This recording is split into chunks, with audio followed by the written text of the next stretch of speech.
2 en punto.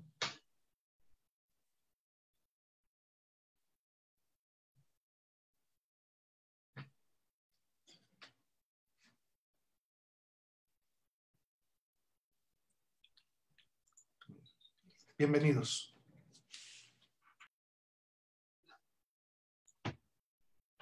Bienvenidos, Alex. Hola, ¿qué tal? Buenas tardes, ¿cómo están, amigos? El día de hoy estamos aquí reunidos vía Zoom para hablar de un tema muy interesante que es el mito del vampiro, con sus representaciones tanto en la historia de la cultura como en la literatura y en el cine. Para ello vamos a hacer un repaso de cómo el mito ha pasado eh, de un origen muy antiguo, ancestral, en diversas culturas, cómo fue reelaborado por la literatura más o menos en el periodo romántico y cómo han sido las últimas representaciones ya más de carácter mercantil y mediático. Para ello contamos con la compañía de la doctora María Josefa Reguerena, que es docente investigadora en la Universidad Autónoma Metropolitana. Ella cuenta con un posgrado en Sociología en la Facultad de Latinoamericana de Ciencias Sociales. Es doctora en Ciencias Sociales por la Universidad Autónoma Metropolitana y bueno, es autora de numerosos ensayos publicados en revistas nacionales e internacionales acerca de las representaciones de los mitos en los medios de comunicación, los imaginarios en los medios de comunicación. Y bueno, tiene también, aparte, libros. Ha sido asesora de múltiples trabajos de titulación a nivel licenciatura. Entre sus libros figura El mito del vampiro, especificidad, origen y evolución en el cine, publicado por Plaza y Valdés en el 2002. La lucha moderna entre el bien y el mal, publicado por el Instituto Politécnico Nacional Mexicano en el 2006. Los medios de comunicación como actualizadores de los mitos, el mal en el cine, un ejemplo de la construcción imaginaria, eh, el libro que también fue publicado por la Universidad Autónoma Metropolitana. Y bueno, actualmente se encuentra trabajando el tema de las distopías en los medios audiovisuales. Y bueno, quisiera que la doctora Josefa pues les diera la bienvenida también a este evento. Ay, gracias, Alex. Bueno, yo nada más quiero expresarles mi agradecimiento por las personas que nos están viendo, a los organizadores del evento que me invitaron y a ti, Alex, ha sido muy amable y ha sido muy interesante y muy enriquecedor trabajar contigo. Muchas gracias, doctora. Y bueno, también quisiera exponerles cómo es que yo he llegado a ese tema. Bueno, básicamente la atracción por los vampiros ha sido una constante en mi vida. Recuerdo de niño haber estado frente a películas hollywoodenses muy taquilleras y muy emblemáticas de los años 80 que de alguna forma causaban en mí un cierto terror, pero también una cierta atracción. Y bueno, esta relación ambivalente con el mito fue tomando más cuerpo a medida que fui leyendo autores como Bram Stoker, como Anne Rice. De hecho, en la adolescencia me vi particularmente influido por este mito en el sentido de que me ayudaba a entender o a explicar ciertas características de mi propia personalidad y de mi propia relación con el mundo, con la otredad, con la divinidad, con el mal, con el bien, con el amor. Es decir, me ayudaba a darle una interpretación o un sentido a mis propios dilemas existenciales, ¿no? A partir de estas primeras inquietudes fue que aproveché el tema para una investigación de corte académico, la licenciatura, en el que obviamente para estudiar cómo se representa el mito del vampiro en la literatura mexicana, tuve que obviamente hacer un repaso histórico desde la prehistoria hasta la contemporaneidad, ya que el mito del vampiro ha sido un mito particularmente flexible, que se adapta a los contextos históricos y a los contextos geográficos, y en esta transición y evolución va perdiendo y ganando valores y se va adaptando y se va reinventando, y es por eso que es particularmente de una riqueza simbólica muy grande y muy importante para diversas culturas, al grado de que, como explica Vicente Quirarte, es probablemente el mito más universal que tenemos los seres humanos. Bueno, entonces fue así como me encontré en una investigación que duró 5 años, en la que me vi inmerso entre datos y más datos y más datos. Fue un proceso muy envolvente, muy fascinante, muy demandante, pero a la vez muy enriquecedor, porque me di cuenta que el vampiro, más allá de unos colmillos blancos y chupar la sangre, tiene toda una carga conceptual, dividinal, una carga explicativa, una carga erótica. Tiene diversos valores que se han ido añadiendo a lo largo de los siglos, que constituyen, en mi opinión, una riqueza, una mina, una fuente inagotable de sentidos, y es por eso que sigue trayendo a las juventudes, a los adultos, a las masas, a pesar de tantos siglos que ha estado presente en la mente, en la literatura y en las representaciones artísticas. Bueno, sin más, dígame, doctora. Tal vez lo único que quisiera agregar o profundizar un poco en lo que estás diciendo, con lo cual estoy 100% de acuerdo, es que el mito del vampiro es tan interesante y nos fascina tanto a los seres humanos porque responde a dos cuestiones psicológicas muy importantes. Una es que nos enfrentamos a la muerte y todos, Freud dice que nadie puede imaginar su propia muerte. Entonces el mito del vampiro construye a un otro que no muere y que además va a ser joven eternamente. Quisiera agregar que tiene tres características. Uno, que nos fascina porque nos remite al animismo, que es cuando los objetos sin vida toman vida. Por ejemplo, es una etapa de la infancia cuando el niño a sus muñecos cree que tienen vida. Es los muertos que tienen vida o los objetos que adquieren vida. Pero esto es muy siniestro. Por ejemplo, los muñecos Chucky o... Bueno, ese es uno. Luego el complejo de castración, que el mito del vampiro también nos remite a esta situación erótica en que el miedo que tenemos a que el otro nos absorba de tal manera que nos quite la propia voluntad y al final la propia vida. Que es el vampiro cuando muerde, hay una penetración y lo que nos quita es la sangre, es la vida misma. Y finalmente es el narcisismo, que es esta necesidad que tenemos de considerar que nosotros no vamos a envejecer y tampoco vamos a morir, que somos eternos. Bueno, nada más quería agregar eso. Claro, por supuesto, doctora, como usted ha hecho bien notar, existen diferentes explicaciones de carácter antropológico, de carácter estético y de carácter psicológico, como las que usted ha mencionado, que nos habla de por qué ese mito nos habla tanto, a pesar de que nosotros no nos demos cuenta cómo está actuando su mecanismo, ya que muchas veces apela como más bien a lo irracional, a lo que nosotros no nos damos cuenta por el intelecto, sino más bien por la sensación, por la emoción, por todas estas pulsiones primitivas que nos vinculan que nos vinculan al mundo y de las cuales el mito es un vehículo. Bueno, como les había mencionado, el vampiro pues ha estado presente, si no bien con este nombre, en todos los continentes. Hemos encontrado registros desde la prehistoria acerca de un ser sobrenatural que regresa del mundo de los muertos y se anima ya sea por su propio espíritu o por el espíritu del demonio, y regresa a la vida para atormentar a los vivos, chupándoles la sangre.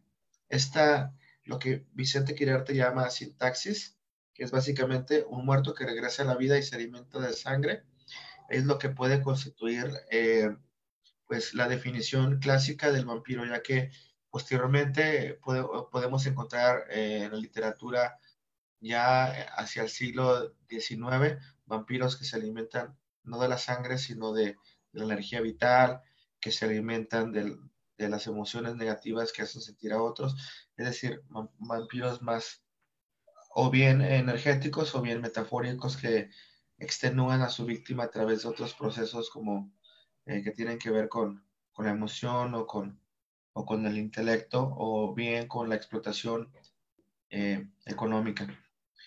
Y bueno, así sería absurdo e inútil enumerar los nombres de todas esas culturas, pero bueno, para hacer un repaso muy general, lo tenemos en Egipto, en la antigua Sumeria, en China, entre los griegos clásicos, en la mitología romana. Aquí en México tenemos algunos seres eh, prehispánicos que tienen esas también connotaciones.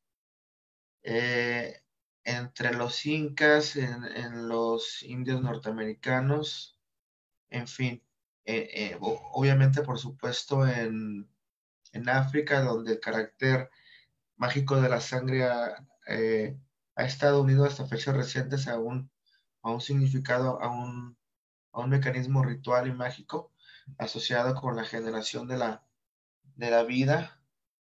Y bueno, es así como, pues, si ustedes revisan los textos, es tanta la información y los, los seres que se aproximan a esta definición que vamos a encontrar diferentes interpretaciones o diferentes nombres asignados a estos monstruos, pero, pero si bien la información es desbordante y no está del todo sistematizada actualmente, sí nos da cuenta, sí nos hace hincapié y nos aclara de forma contundente que la imaginación de este ser ya ha estado presente a lo largo de toda la historia bajo diversos nombres y formas. Dígame, doctora.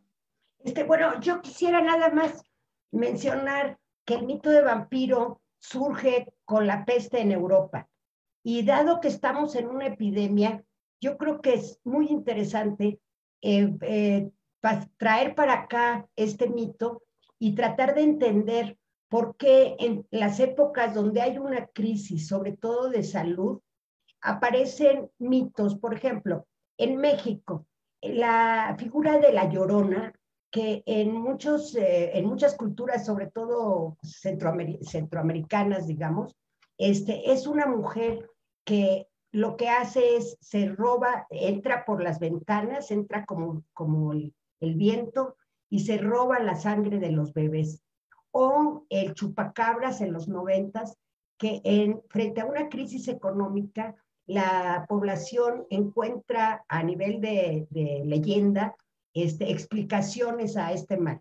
Y sí me parece que en esta pandemia, creo que este mito también nos viene a explicar un poco que hay una enfermedad, hay un mal, como representación del mal, como esencia, y buscamos una explicación más allá de la razón de qué es lo que está pasando. Nada más. Sí, por supuesto, doctora. Ya el vampiro moderno, como usted bien señaló, sí se construye según unas interpretaciones a partir de precisamente de la epidemia o pandemia de peste bubónica en Europa en el siglo XVII-XVIII.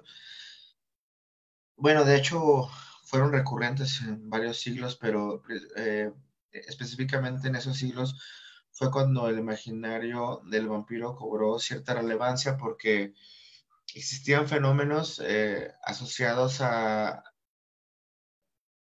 esta peste que los campesinos, incluso la gente letrada no podía explicar y apelaba y recurría a este mecanismo fantástico que les ayudaba a dar una explicación precisamente para vehicular sus temores, sus angustias, sus certidumbres y darles un rostro al mal. No recuerdo qué pensador del siglo XX francés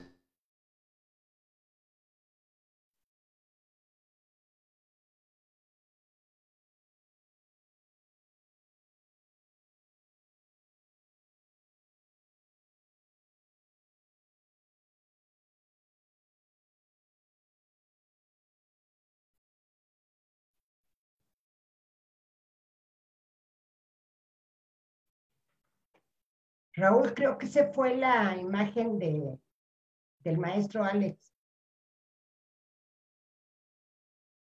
Continúe, maestra, por favor. ¿Yo continúo? Por favor.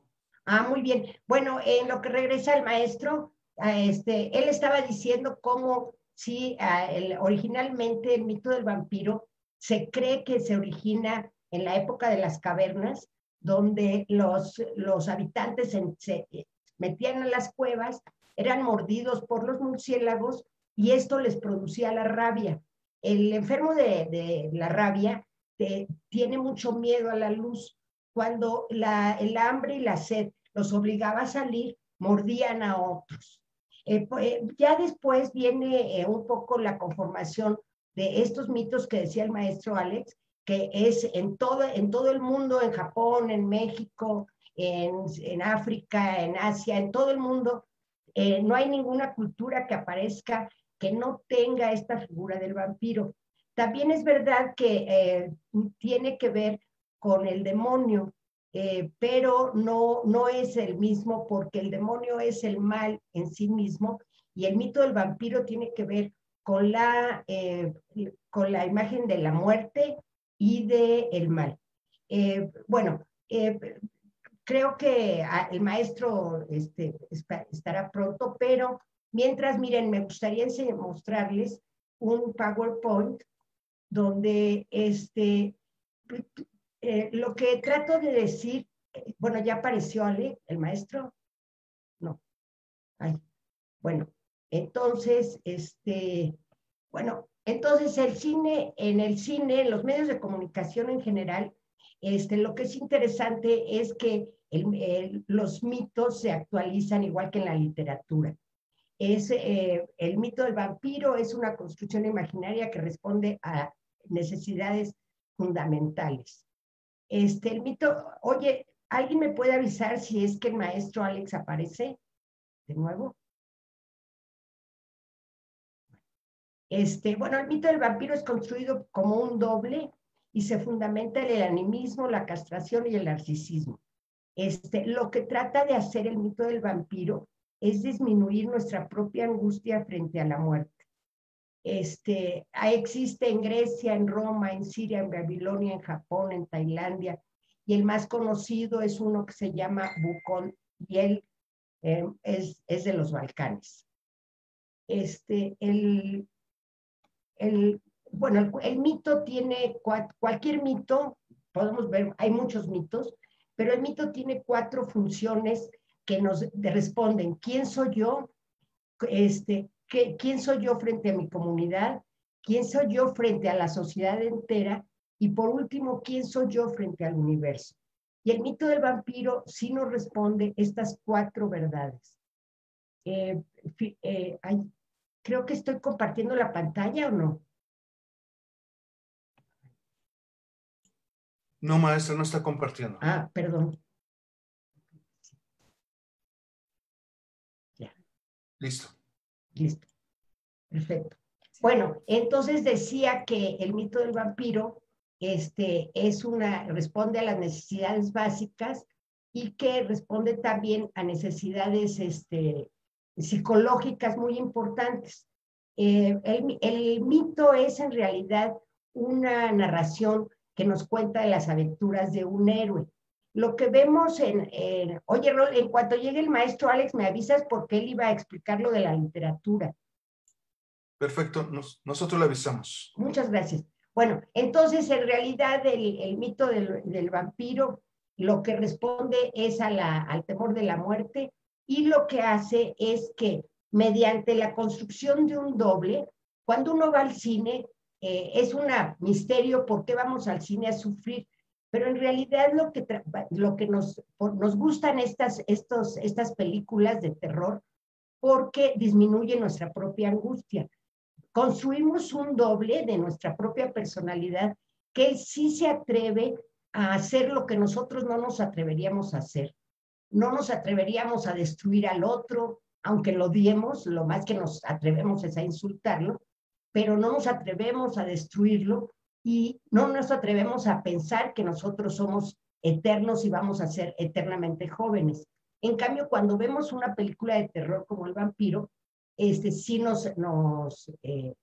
nos proyectamos y vemos que,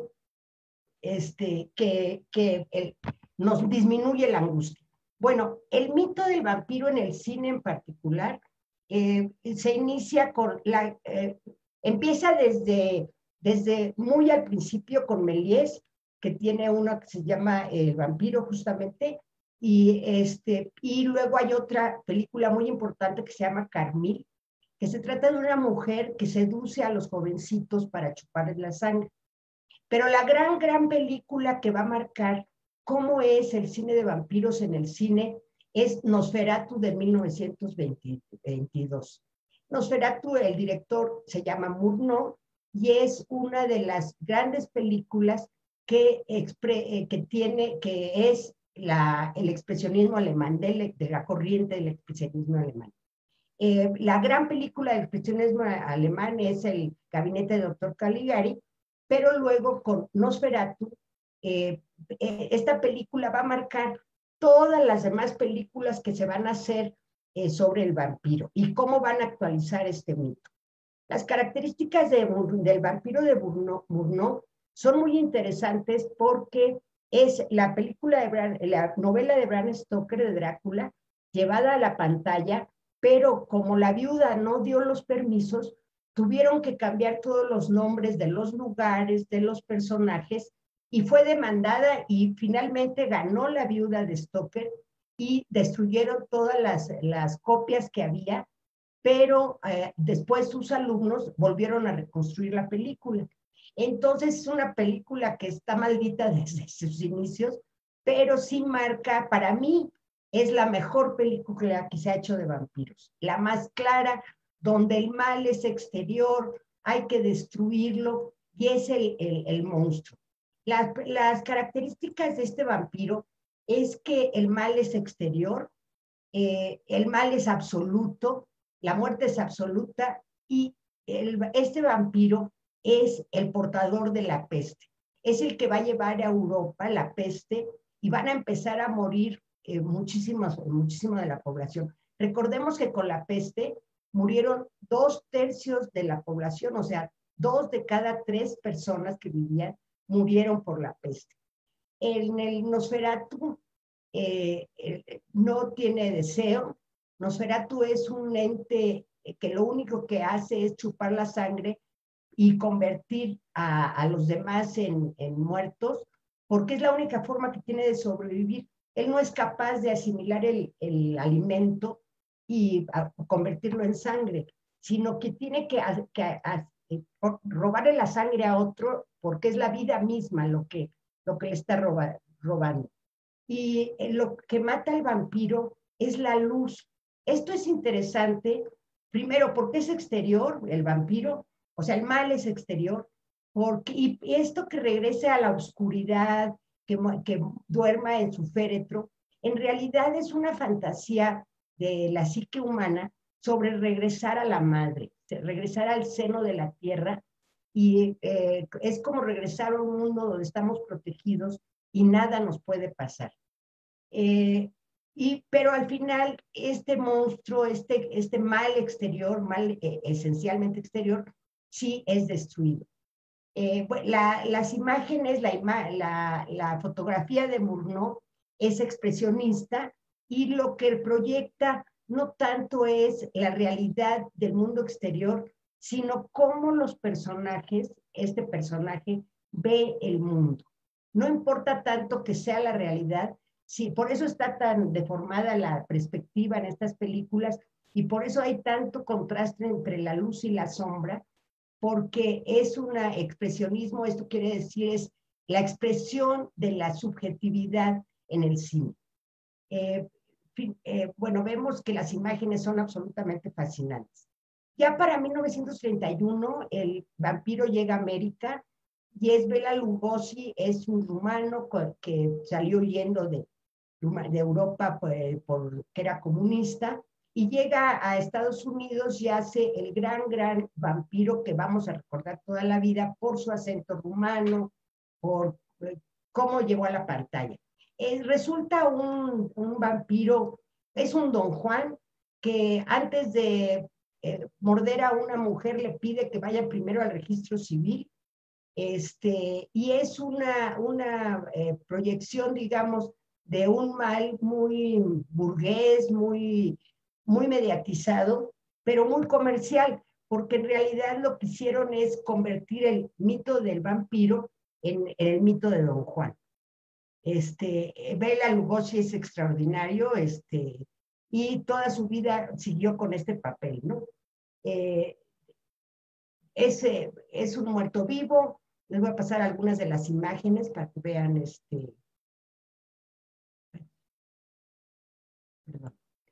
para que vean cómo hay esta fascinación. Ya para los años 60 empezamos a ver el baile de los vampiros de 1967, que es la parodia.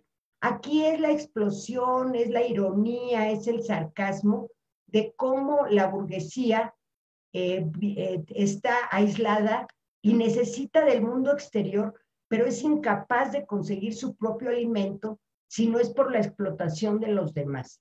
Es un vampiro totalmente decadente, totalmente incapaz de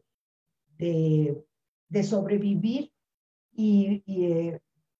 y la ciencia está, el enemigo del mal. El mal es lo que está aislado, es la burguesía. Y el enemigo del mal en realidad es la ciencia, pero la ciencia con este viejito, de aquí, es un, a ver, bueno, vemos que la ciencia es representada por un viejo bastante incompetente, es Polanski, que es el muchacho joven que va a ser seducido por el gran duque, representado, que es el vampiro, y el grupo de vampiros que están en este castillo, que no pueden salir del castillo, y es la ciencia que es inoperante, es incapaz de controlar o de dominar a la burguesía. En esta forma, la ciencia va a ser finalmente la encargada de que el vampirismo siga por todo el mundo. Esto es interesante porque en esta película, que es una parodia, es una comedia muy graciosa, muy simpática, los vampiros no se reflejan en el espejo, porque en realidad los vampiros no tienen identidad. Y la ciencia digamos, es este viejo incompetente. Bueno, creo que ya está el maestro Alex, me parece maravilloso. Y finalmente, la última película sería La entrevista con el vampiro, de 1994, que es la explosión de los estereotipos, donde ya el bien y el mal no tienen fronteras. Ay, maestro, qué bueno que ya apareció. Nada más estoy explicando el final digamos, cómo ya al final de los 90 aparece la película esta de Entrevista con el vampiro, donde es Brad Pitt bueno, es Brad Pitt el gran vampiro, y es hacer el mal subjetivo, y donde la muerte y el destino, el vampiro no es destino, sino es una opción personal, ¿no? Aquí lo dejamos y ya luego saco las conclusiones cuando usted quiera, maestro. Perdonen, amigos, tuvimos una falla en el suministro del internet. Una disculpa, ya regresamos. Bueno, sí, efectivamente, como la doctora ha señalado, en este imaginario del vampiro de Anne Rice, los vampiros ya no están determinados por una fatalidad demoníaca que los hace esclavos de su propia condición, sino, si bien sí es cierto que existe un cierto determinismo en esta forma de ser ambivalente entre vivo y muerto, los vampiros de Anne Rice, específicamente en el caso de Entrevista con los vampiros, se caracterizan precisamente por tener una conciencia más humanizada sobre sus actos, sobre el bien y sobre el mal y decidir buscar un sentido a su existencia más allá de la, pues, de la necesidad imperiosa de alimentarse de otros bebiendo sangre, ¿no? Se cuestionan el sentido de la religiosidad, se cuestionan su vida, se cuestionan por el porqué de su existencia y buscan respuestas a las grandes interrogantes de la vida y de la muerte. Y esto es lo que los acerca mucho a a un ser humano angustiado. Y es por eso que se reconoce a esta autora como una de las más importantes innovadoras del mito en los años 90. Doctor, una disculpa, habló sobre Nosferatu, sobre el Drácula de Bram Stoker. Sí, pero ¿sabes qué? Tú empiézale porque yo lo dije nada más directamente hacia el cine y pero si quieres empezar, yo empecé con el Nosferatu, luego seguí con Drácula de Bowen, luego seguí con el baile de los vampiros y acabé con entrevista con el vampiro. Pero si quieres explicar un poco más porque yo me fui muy rápido. Claro, bueno, entonces tenemos que ya más o menos en el siglo romántico, que es entre el 18 y el 19, se toman todas estas mitos folclóricos, estas leyendas y supersticiones populares acerca de parientes muertos que regresaban a la vida y particularmente chupaban la sangre de sus familiares en la noche, se aparecían de repente en las casas y chupaban la sangre de una manera que la víctima se iba extenuando poco a poco, iba enfermando hasta finalmente morir.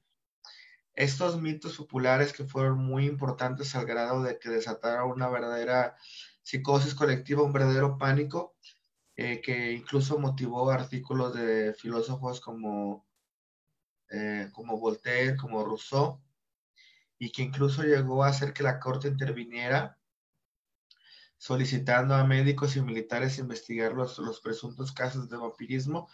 Este fenómeno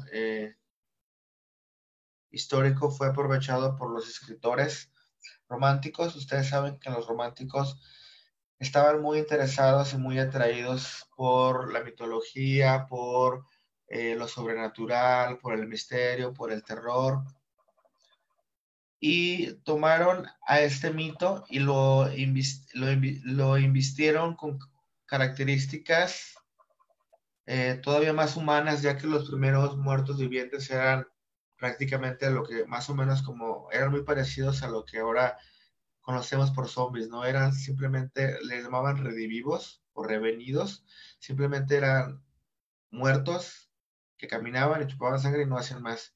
Entonces, los escritores románticos dotaron a este mito de características más humanas y características más sobrenaturales, al grado de que estos muertos que regresan en la vida ya lo hacen no en calidad de simples muertos revividos, sino en calidad de seres con grandes poderes sobrenaturales, tal como la telequinesis, tal como la capacidad de transformarse en animales como ratas, murciélagos, lobos, una capacidad de seducción muy grande que hace que sus víctimas, por el solo influjo de la mirada, se sientan vulneradas y se entreguen dócilmente a los brazos y los colmillos del vampiro.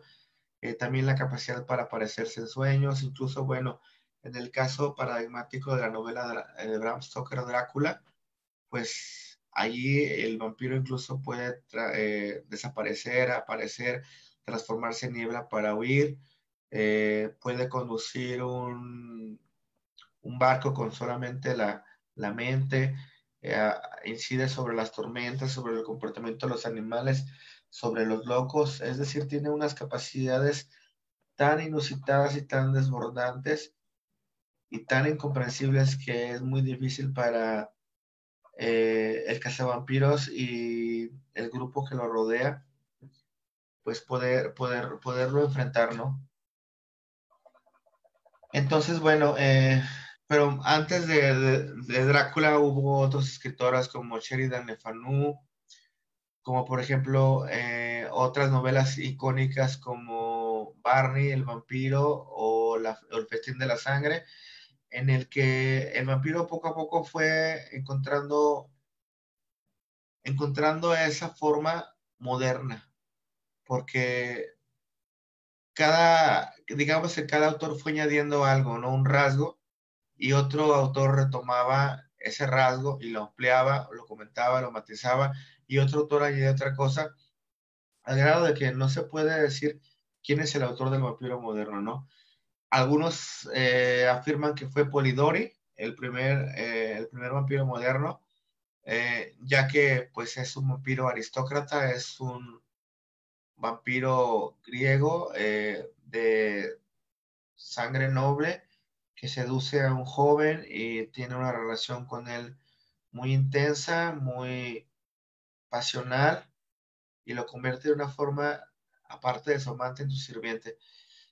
Algunos dicen que ese fue el primer eh, vampiro moderno. Sin embargo, algunos afirman que no puede hablarse tan exactamente de que este haya sido el primer vampiro moderno, ya que él aprovechó también otros rasgos o otros imaginarios que ya habían sido elaborados con anterioridad. Entonces, pues ahí ya tenemos otro asunto en el que la crítica y los historiadores no se han puesto de acuerdo, pero efectivamente sí, el vampiro de Polidori pues sienta, digamos, un precedente, sienta unas bases más firmes de los que Sheridan Le Fanu y principalmente Bram Stoker se valerán para poder llegar a pues a este vampiro que todos conocemos, que es el vampiro en la forma de Drácula, ¿no? Un ser aristocrático, con grandes poderes, con gran inteligencia, de modales finos, exquisitos,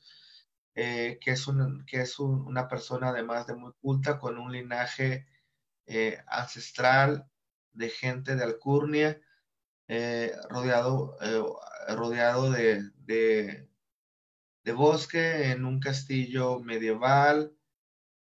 Bueno, en Drácula sí tenemos un paradigma, pues icónico en el sentido de que es uno de los mitos más representados en el cine. Como ya la doctora señaló, existen varias versiones cinematográficas de ese Drácula. Y bueno, pero sin embargo, si bien ahí llegó a una cúspide del mito del vampiro en la literatura, no se detuvo, ya que después de Drácula, el mito fue reinterpretado y al pasar, por ejemplo, a Estados Unidos, a la literatura norteamericana o la literatura hispanoamericana, se empezó a fundir o se empezó a relacionar de manera sincrética con otros imaginarios autóctonos, como el de los lobos, como por ejemplo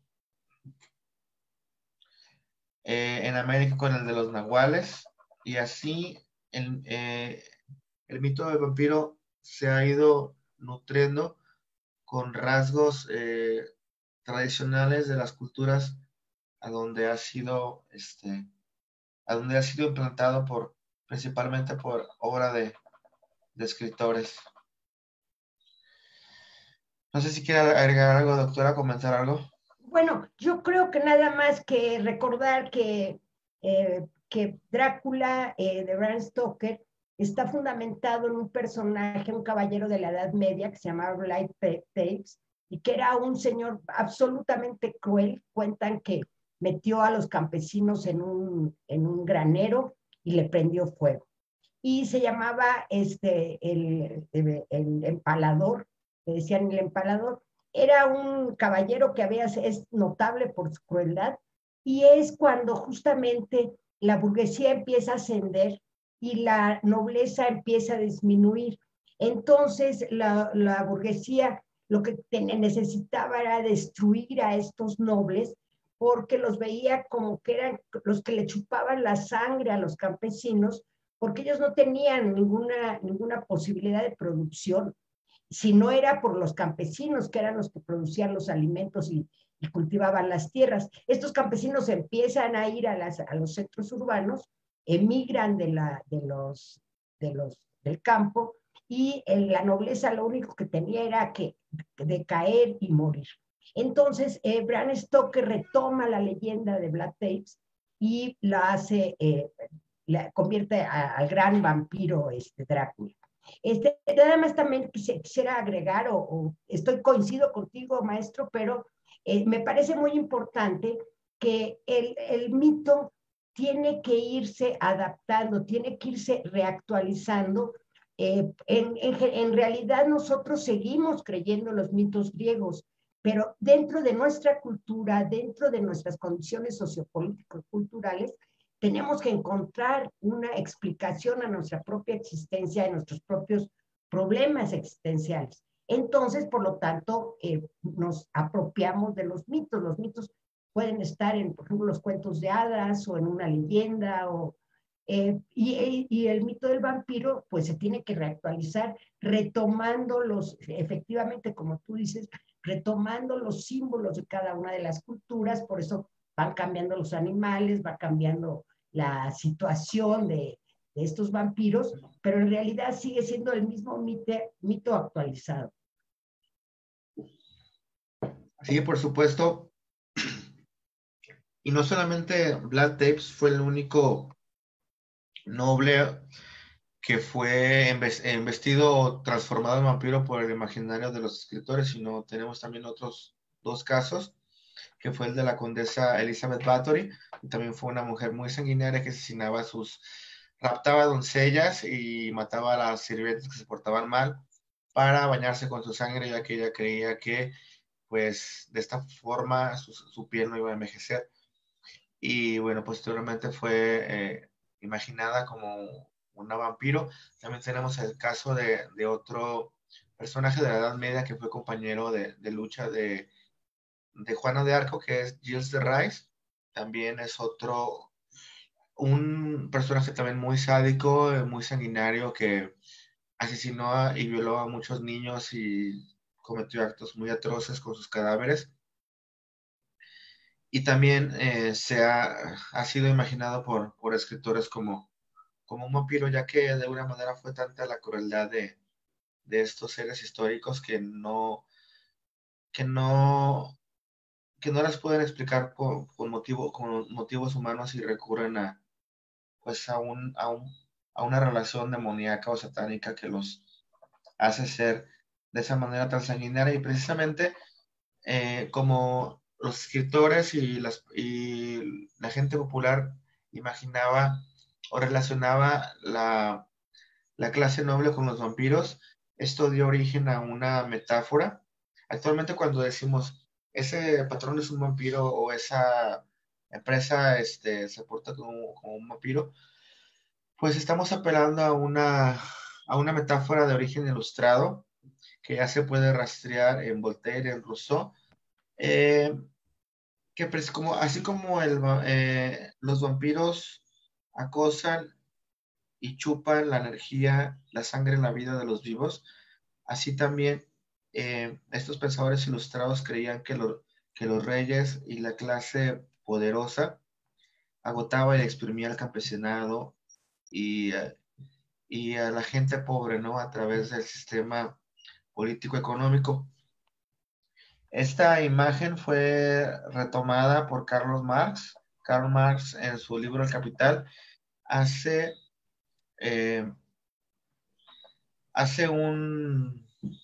una recapitulación de esta figura en sus precedentes del idealismo alemán y en sus precedentes pensadores del Ilustrón, y explica de alguna manera cómo el capital transforma, se roba o chupa la energía del proletariado para poder producir una especie de vida estéril que es el dinero, que es el capital. Voy a leer unas líneas de Carlos Marx para que vean cómo se hace este parangón entre lo fantástico y en este caso lo económico. Dice Carlos Marx: el obrero no es ningún agente libre, y su vampiro no cesa en su empeño mientras quede una gota de sangre que chupar. Otra línea que podemos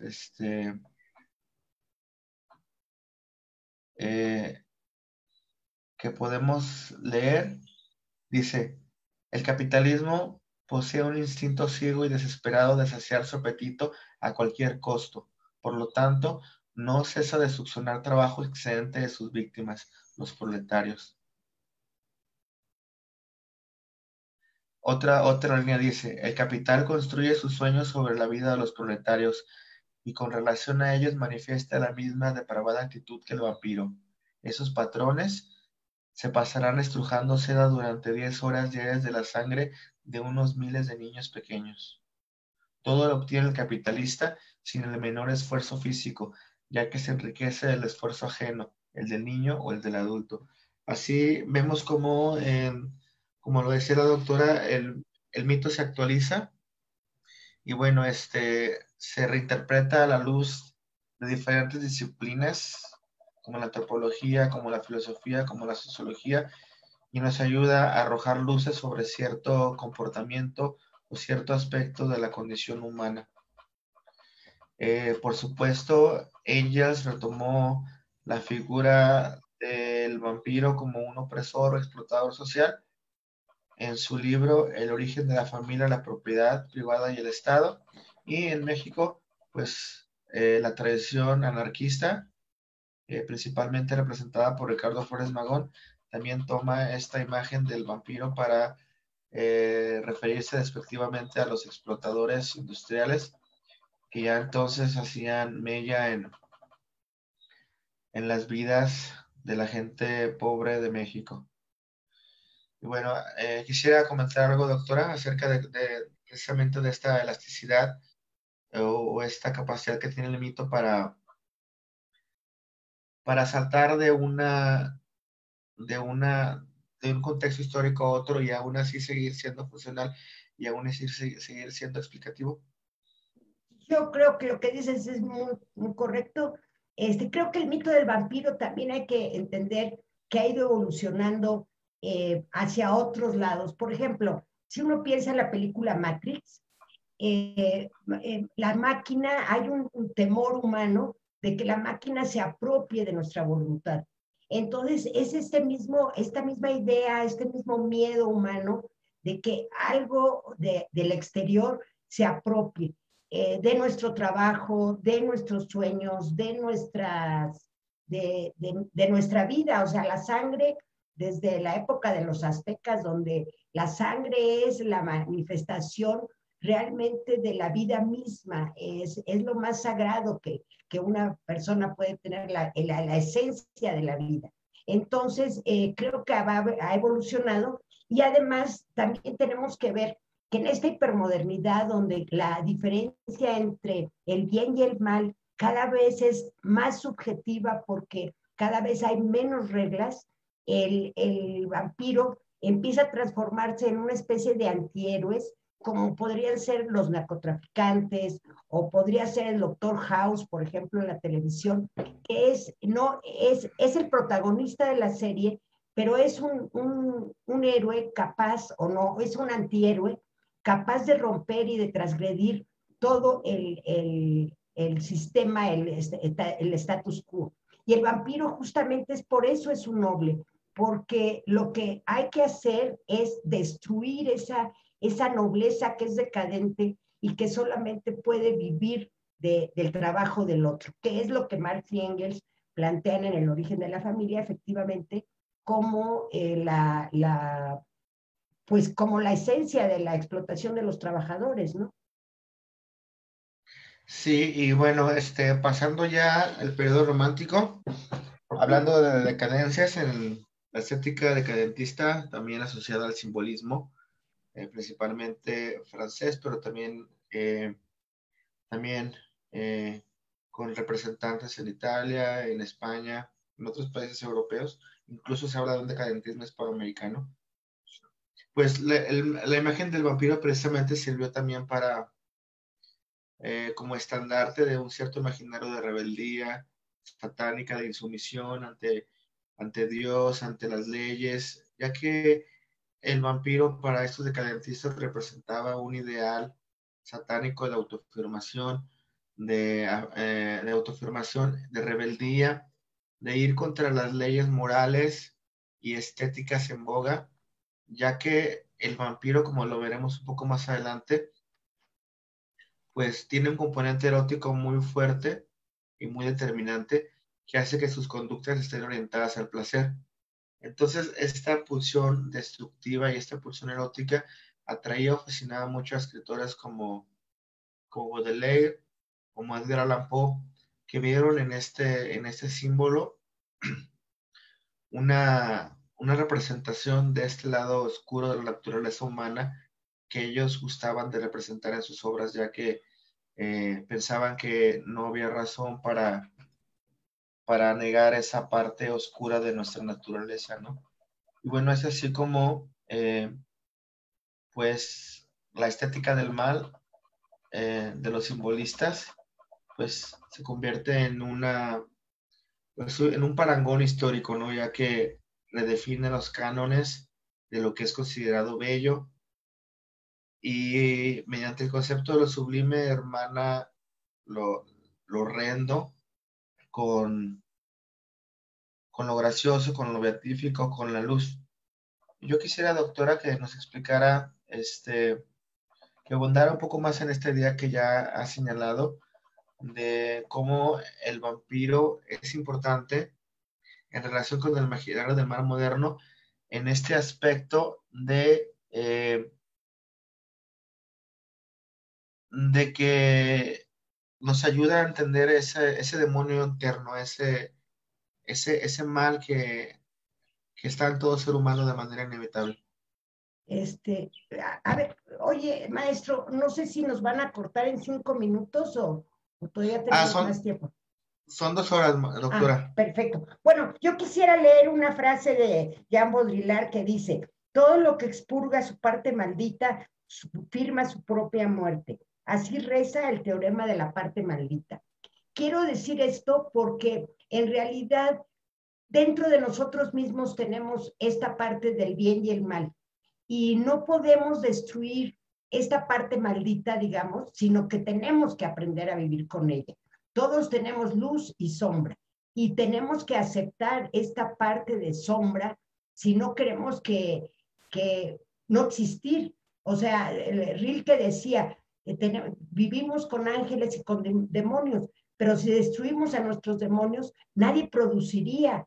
Nadie podría producir si todo fuera bueno y todo estuviera bien. Producimos en el momento en que tenemos angustia. Tenemos que asumir esta parte maldita, digamos, que tenemos dentro de nosotros mismos. En este sentido, a mí me parece muy importante cómo se ha ido subjetivizando el mito del vampiro y cómo vivimos en un momento en que al vivir con nosotros mismos y asumir esta parte de sombra y esta parte de luz, es donde encontramos un equilibrio. Y creo que sí es muy importante porque le estamos dando mucho énfasis a la decadencia de esta nobleza y porque es una explicación sociológica, pero una explicación psicológica es que no podemos vivir sin nuestra propia parte maldita. Y en ese sentido, lo que hace el mito del vampiro nos permite reconstruir, entender, nos produce mucha fascinación esta idea de que podemos vivir con esta parte oscura y salir adelante y saber que al final la parte de luz de nosotros mismos va a poder sobrevivir. No solo en términos sociales, sino también en términos individuales. Entonces me parece que el mito no solamente explica la parte sí nos explica la parte de nuestra parte maldita, pero también nos explica esta parte de esperanza de que el bien va a triunfar sobre el mal y de que al final de todo vamos a poder convivir esta parte de mal y esta parte de bien. Nada más. Sí, por supuesto, para complementar su observación me gustaría leer una una cita del psicólogo social Rollo May acerca precisamente de lo demoníaco.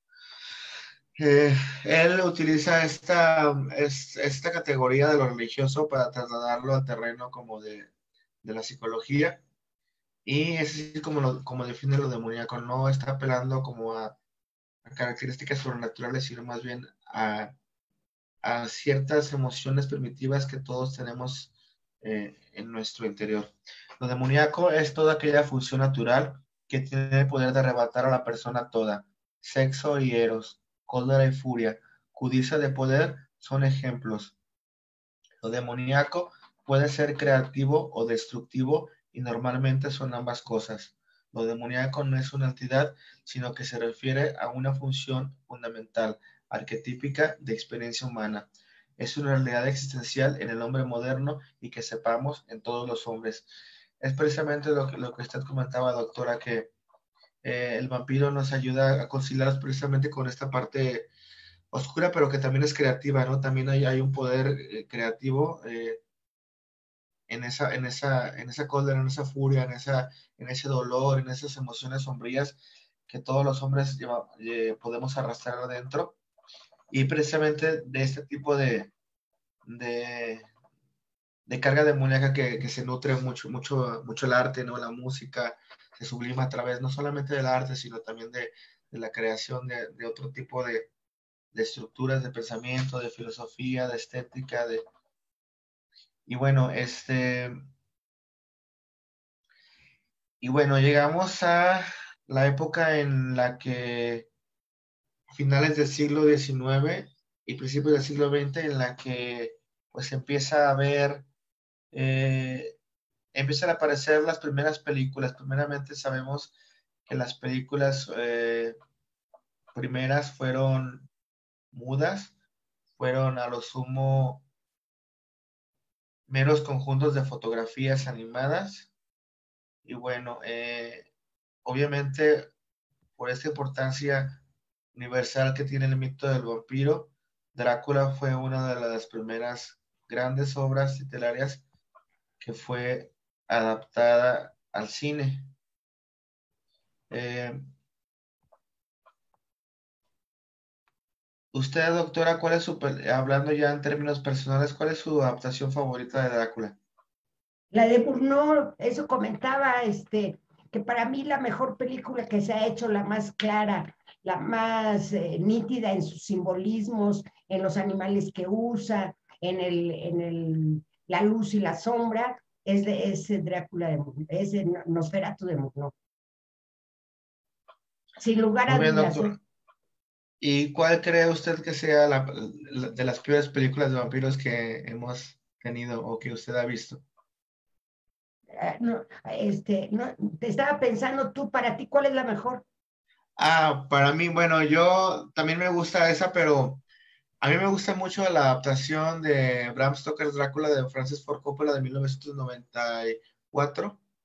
Me gusta porque es muy sensual, es muy erótica, y pienso que representa de alguna manera esta danza del erotismo de una manera que utiliza un lenguaje más concorde a la época en la que yo viví, ¿no? Que fueron los 90, que yo era un niño. Entonces, de alguna manera, como que esos recursos cinematográficos un poco teatrales, esos contrastes en la luz, en las luces, pues a mí, pero igual es meramente un comentario subjetivo. A mí sí me llegaron a causar hondas impresiones, ¿no? Sobre todo este recurso de utilizar unos vestuarios muy majestuosos. De hecho, decía el director que tuvo que despedir a un anterior diseñador de vestuario de la película, porque él se quería apegar mucho como a la fidelidad histórica de cómo eran los vestidos, pero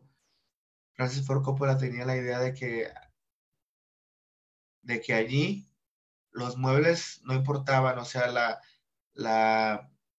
la escenografía era el vestuario, ¿no? Entonces sí que tenemos unos vestuarios muy icónicos. Por ejemplo, este peinado también me parece muy, muy, muy icónico.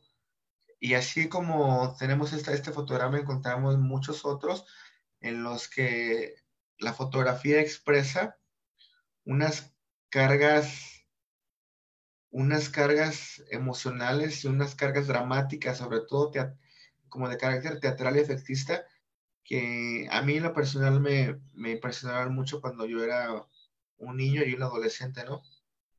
Ahora ya de Pero, adulto, dígame, doctora. Alex, nada más, maestro, pero nada más una Sí. cuestión. A mí es una película, perdón mi opinión, horrible.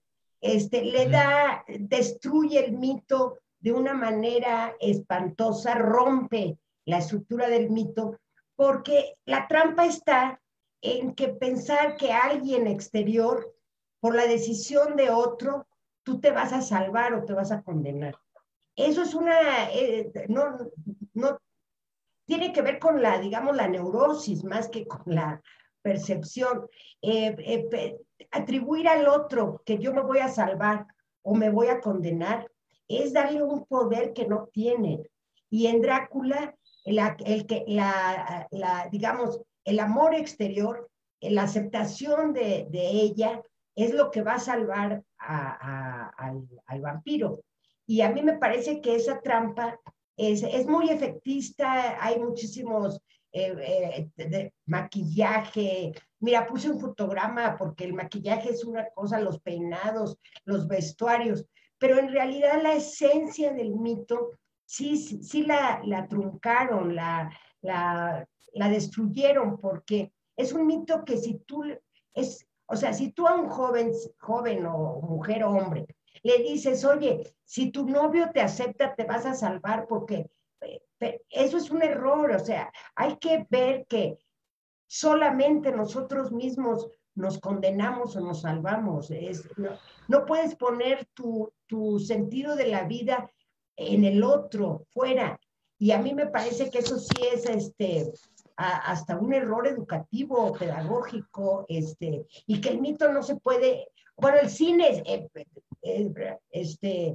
se lo dio, está bien, pero a mí me parece que no, igual que con Walt Disney cuando, por ejemplo, nos cuenta la historia de la sirenita, igual rompe el mito y con eso rompe la eficiencia de que te explique a ti mismo. Y esta película en particular, a mí me parece que rompe el mito, cosa que casi pocas han hecho, ¿eh? Porque ni Blade, ni Buffy, la cazafantasmas en la televisión, se atreve a romper el mito. Pero esta sí lo hizo y lo hizo con mucha eficiencia y para mí es un terrible error. Pero bueno, te digo mi opinión, pues. Sí, claro, yo de hecho yo también estoy de acuerdo. A mí lo que no me gusta del todo, lo que no me gusta de hecho, es ese final que transgrede no solamente la noción del mito, sino también pues la escritura de Bram Stoker, ¿no? Bram Stoker no imaginó así. Y este giro muy hollywoodense pues de la salvación por medio del amor, por medio de la mujer, pues sí es efectivamente una trampa que apelaba pues, al gusto masivo, ¿no? Porque si hubiese sido de otra manera, la gente tal vez no hubiera entendido, no hubiera entendido ese Drácula, ¿no? Entonces, yo también estoy de acuerdo en ese final, pero bueno, se lo perdono, pero sí, también reconozco que tiene otras virtudes y efectivamente también la de Murnau también obviamente es una gran película, es un icono del expresionismo, además del expresionismo de principios del siglo en el cine. Y bueno, así como usted hablaba de que el mito tiene una función para explicar la existencia a la cual la persona puede apelar, se ha llegado a pensar de que debido a que este mito en particular ha existido, como ya vimos, en diferentes culturas a lo largo del tiempo, se ha llegado a creer, eh, particularmente autores de la escuela de Carl Gustav Jung, han creído que el vampiro es una especie de arquetipo universal que de alguna manera pertenece a un chip o a un dato informático que nosotros hemos heredado de nuestros antepasados por medio de la experiencia profunda en los sueños, en las experiencias religiosas, en las representaciones artísticas, ¿no? Jung, en su teoría del inconsciente colectivo, nos explica que no solamente existe, bueno, no es que nos explique, sino que él propone que no solamente existe un inconsciente, inconsciente personal, en el que obviamente el mito del vampiro también incide, sino que también existe un inconsciente creado por todos esos inconscientes personales que forman una especie como de reserva de símbolos que no se explica o no se expresa a través de la razón ni de la palabra, sino más bien a través de imágenes subconscientes, de representaciones oníricas y de lenguajes que nosotros percibimos o entendemos de una manera intuitiva. Mi pregunta para usted, doctora, es, ¿cuál es la importancia o cuál es la, la cuál usted piensa que sería actualmente en los estudios de la sociología del mito la, esta referencia o esta idea psicoanalítica de Jung? ¿Cree que todavía tiene cierta relevancia o cree que nos sigue ayudando a explicar cosas o cree que ya ha sido superada? A ver, yo creo, bueno, la gran diferencia entre Jung y Freud es que Freud pensaba que llegábamos al mundo como una tabla rasa y que las condiciones sociales, políticas, históricas iban conformando nuestro inconsciente individual. En tanto, Jung considera que traemos una serie de marcas de nacimiento que no tienen que ver ni con la historia ni con la cultura. Entonces, hay una niña de como 8 años que le regala a su papá su diario y ella muere, la niña. Y en ese diario, la niña percibe su propia muerte y tiene el símbolo 4 como el símbolo de su propio inconsciente. En toda Europa el número central es el 3, la Santísima Trinidad. En cambio, los aztecas sí tenían el número 4 como el número central. Entonces, lo que Jung trata de explicar es que traemos ciertos arquetipos. El arquetipo del vampiro es en realidad el arquetipo de lo que Jung llama la sombra y Lacan va a llamar la cosa. Entonces, yo creo que estos arquetipos, el viejo monje que en un sueño aparece y nos da pistas sobre nuestra propia existencia, la mujer muy anciana con el cabello largo, blanco, que nos guía, nos pregunta o nos indica cuál es el camino que debemos seguir. Este inconsciente colectivo es lo que Jung llamaba los arquetipos, pero estos arquetipos traducidos al mito es lo que son traducidos dependiendo de la sociedad que los construye. Entonces, creo que era Rollo May, creo, que dice Joseph Campbell, perdón, que dice el mito es el inconsciente colectivo y los sueños son el mito individualizado. Entonces, en realidad, lo que Jung plantea con la sombra, con el arquetipo de la sombra, es el mito del vampiro, es el mito de la muerte, la incapacidad de cambiar y quedarnos estacionados en un momento. Yo creo que sigue siendo súper actualizado, maestro. Sí, se lo decía porque generalmente se ha tendido como a ver a Jung como una especie de pensador pseudomístico, ¿no? Con esta interpretación un poco metafísica que hace de la experiencia profunda humana y pues he encontrado que algunos de sus intérpretes pues han sido muy críticos con él, ¿no? Y me preguntaba desde su área de conocimiento cómo es que se le lee o se le suele entender o por consenso a este pensador. Bueno, yo te voy a decir, yo creo que las universidades pecamos en general todas de ser muy racionales y pensar que nuestra propia vida puede ser descrita en forma materialista, racional. Y sin embargo, yo creo que en las universidades deberíamos tener la capacidad también de enseñar o de abrir un poco a los mitos.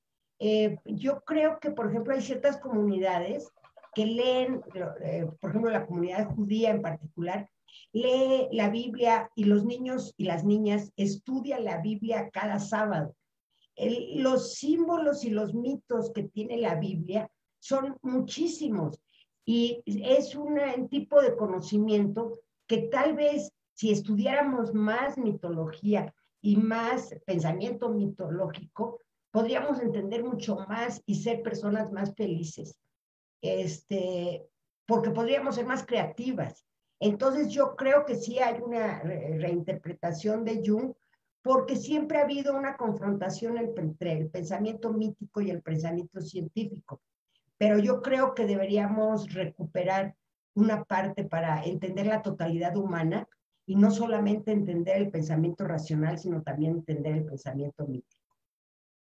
Y es por eso que tienen relevancia charlas como la que estamos ofreciendo, ¿no? Todos pensarían que ¿para qué hablar sobre el vampiro en un encuentro cultural de libros, ¿no? Claro que tiene mucha relevancia, ¿no? Porque a través de ese tipo de mitos, y no solamente el vampiro, pues se han codificado experiencias múltiples a lo largo de la historia, ¿no? Y bueno, ¿qué nos puede usted decir, doctora, acerca de ya no los vampiros masculinos, sino estas vampiresas que han sido como asociadas a la lujuria, a la perversidad, al pecado?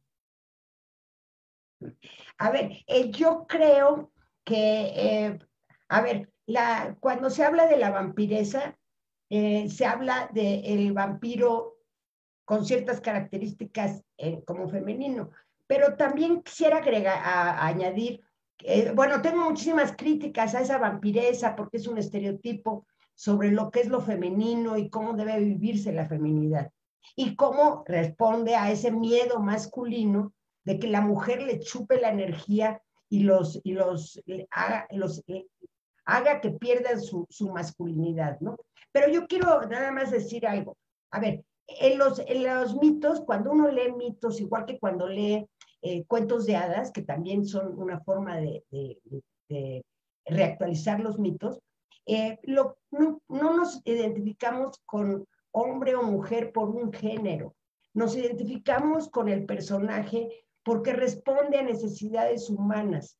Yo sí creo que los géneros, la feminidad o la masculinidad, es una construcción cultural.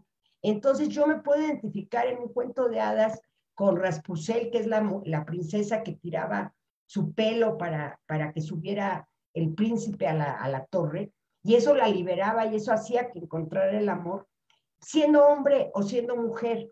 ¿Por qué? Claro, Porque lo que el mito te está diciendo es que tú te está regresando la esperanza, te está dando la posibilidad de que tú con las herramientas que te da el cuerpo puedas salvarte tú a ti mismo y seas capaz de ser libre, de encontrar el amor, de transformar tu sociedad en una sociedad más justa.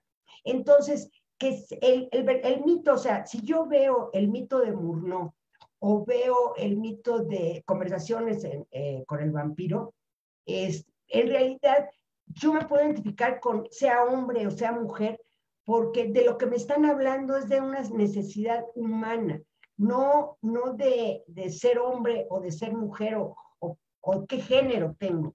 Entonces, en ese sentido, yo creo que el cine, cuando se hace crítica sobre la vampiresa, que es esta mujer a la cual los hombres corren aterrados, fascinados porque les va a hacer perder su identidad, perder quiénes son en realidad. Y es una mujer que les va a quitar su esencia. Entonces creo que es una muy mala manera de hacer crítica cinematográfica, hablar, caracterizar a estas mujeres que son un estereotipo bellísimas, guapísimas, inteligentes, pero que sí su función en la pantalla grande es quitarle la voluntad a los hombres. Sí, doctora. ¿Y qué nos puede decir de otras representaciones en el cine o en las series de televisión de vampiros femeninos que no sigan este modelo de la femme Espérame, fatal? A ver, déjame, bueno, no importa. A ver, en el cine, con la conversación con el vampiro, viene una explosión de los símbolos donde el mal se subjetiviza y entonces, y además en la conversación con el vampiro, lo que vemos es que el vampiro opta, cosa que no habíamos visto en vampiros anteriores, por ser vampiro, o sea, decide ser vampiro. Que antes era un destino que nunca sabíamos por qué el vampiro había acabado siendo vampiro. Yo creo que ya a principios de este siglo empieza a haber una característica que es el mercado, el que va a definir cuáles son las nuevas series de vampiros que se van a poner en la pantalla. Y aparecen junto con la película Crepúsculo.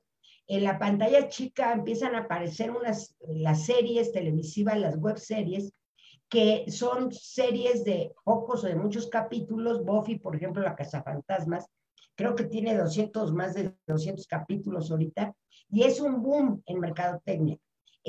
¿Por qué? Porque apela a este grupo de New Adult, que son unos jóvenes entre 15 y 18 años, no más, 23, 24 años, que son los que están definiéndose quiénes son, qué quieren estudiar, cómo ejercen su sexualidad, qué género quieren ser, si son homosexuales, si son heterosexuales.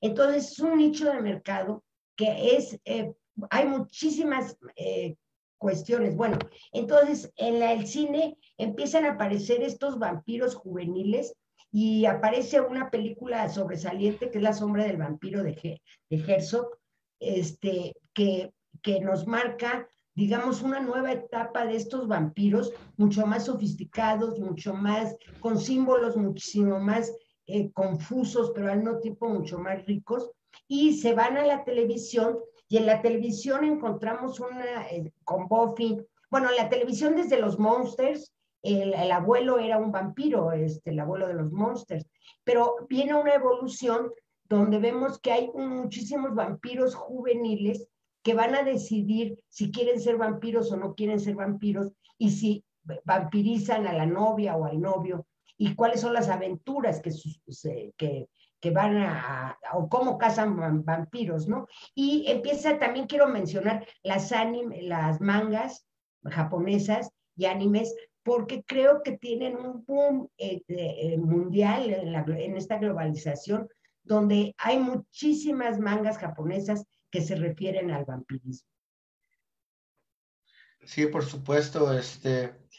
Y este boom, así desde los 90s, toda la primera década del siglo XX fue una, pues una década de emergencia de muchas narrativas, algunos éxitos editoriales, algunos no, pero de muchas impresiones de novelas de diferente calidad, ¿no? De diferente calidad, tanto de buena calidad como de obras muy,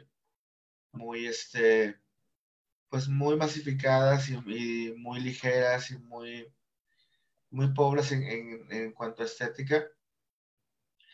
Pero pues también tenemos que mencionar el impacto que tuvo el éxito de taquilla que significó una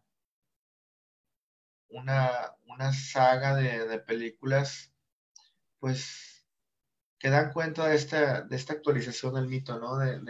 Y yo pienso que cierta domesticación también del mito, ¿no? Porque finalmente en algunas de estas narrativas el mito el mito del vampiro pierde su cualidad subversiva que ayudaba a escritores y poetas de otras épocas, principalmente la romántica, a contestar los valores hegemónicos del cristianismo, del judio-cristianismo, perdón, de la burguesía, de la moral represiva, y vemos en algunos casos contemporáneos a vampiros que ya están domados, que ya incluso han hecho pactos de no beber sangre humana, que no solamente, que ya no depredan a los humanos, sino que incluso los cuidan, que han decidido dejar de ser asesinos y ser buenos ciudadanos.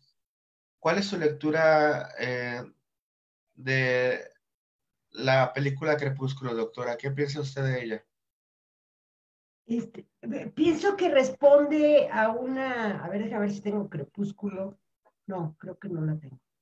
Bueno, a ver, son películas que lo que hacen es responder a una serie de ideas de mercado. Surgen por un estudio de mercadotecnia. Para mí el Crepúsculo, en particular esa, es una película hecha a la medida que para jovencitos, hombres y mujeres que están buscando su propia identidad y que tiene un componente erótico, digamos, muy atractivo, tiene un componente romántico sobre la muerte, sobre la eternidad, sobre esto de que me voy a morir, pero sigo vivo. Y creo que es una responsabilidad también la cantidad de suicidios juveniles que se han dado. Digo, tenemos la muestra de por 13 razones, que es una fallida o no, fue un intento de que se abriera el debate sobre el suicidio juvenil. Me parece que el Crepúsculo en particular creo que es una narración muy mercadotecnia, de mucha mercadotecnia, que la única función es ser comercial. Sí, por supuesto. Y yo me atrevo a decir que además de ser comercial, ya que la primera entrega pues es relativamente de una extensión normal, las segundas entregas ya son muy voluminosas, ¿no? Y ya no solamente de un solo tomo, sino la tercera parte, por ejemplo, eh, tiene 2 tomos, ¿no? Y esta como necesidad como de al mito prostituirlo de alguna manera y hacerlo que calce en las necesidades de, de un nicho de mercado muy específico como es el de los adolescentes. Y yo me atrevo a decir que existe incluso un sesgo muy sexista en esta película de Crepúsculo, ya que afirma valores muy tradicionales de la supuesta feminidad, de la supuesta masculinidad, de que el novio debe ser un poquito más alto, un poco más viejo, debe ser cariñoso, tierno, protector. La chica, la novia debe ser dócil, debe mantenerse pura y casta hasta el matrimonio. Incluso el vampiro renuncia a su propia sexualidad con el fin de no incomodarla. Es decir, afirma toda una serie de valores tradicionales de la sociedad puritana norteamericana, incluso no solamente de lo familiar o de lo sexual, sino también de lo racial, ya que en esta saga existen 2 tipos de seres sobrenaturales. Uno son los vampiros blancos de origen europeo con capacidades físicas muy exorbitantes y con un intelecto y un gusto por la cultura, y existe también de forma muy polarizada y muy notoria otra estirpe de seres sobrenaturales que son los lobos vinculados al espacio natural, vinculados a la montaña, al bosque, pero que andan semidesnudos, descalzos, y tienen un comportamiento más salvaje. Y no solo eso, sino que por, por más por más sincero que sea el amor del lobo en esta saga, ella simplemente está enamorada irreversiblemente del vampiro europeo por ninguna razón, y se puede dar ahí de que la única razón es porque es un vampiro blanco, ¿no? Esa es una lectura que yo hago, y que no sé si usted conozca las siguientes versiones perdón, las siguientes entregas de la saga. pero ¿usted estaría de acuerdo en esta lectura racista, doctora? Totalmente, maestro. Mira, hay una película anterior de Tarantino que se llama Del ocaso al amanecer, donde los vampiros son los mexicanos que lo que intentan es chupar con Salma Hayek, muy interesante película, no creas que es chafa, sino es muy buena película, pero los vampiros son los mexicanos que van a chupar la sangre a los norteamericanos blancos. Entonces, todo lo que tú dices, estoy poniendo una imagen, no sé si la ves, de la película El Diario de los Vampiros, pero fíjate, es racista, los estereotipos de los personajes son sexistas, racistas, tienen con un ultravalor sobre la juventud. O sea, nadie tiene más de 35 años. Ahí se fue el maestro, creo. Bueno, pero tienen en esta en todas estas de Crepúsculo, La danza de los vampiros, Del ocaso al amanecer, que son series y son también películas, todos sí tienen unos estereotipos blancos que son racistas, sexistas, y también tienen una serie de valores que el valor, por ejemplo, el valor por la familia tradicional. En estas películas y en estas series que ya son de este siglo, nos siguen planteando que la única familia posible es una pareja heterosexual, hombre-mujer, que pueda tener hijos y que se dediquen a la crianza de los hijos. Ese es el ideal de las familias. Como maestro decía, en realidad es una valoración totalmente tradicional y reaccionaria. Creo que ya se fue otra vez Alex, el maestro. No sé si siga yo con la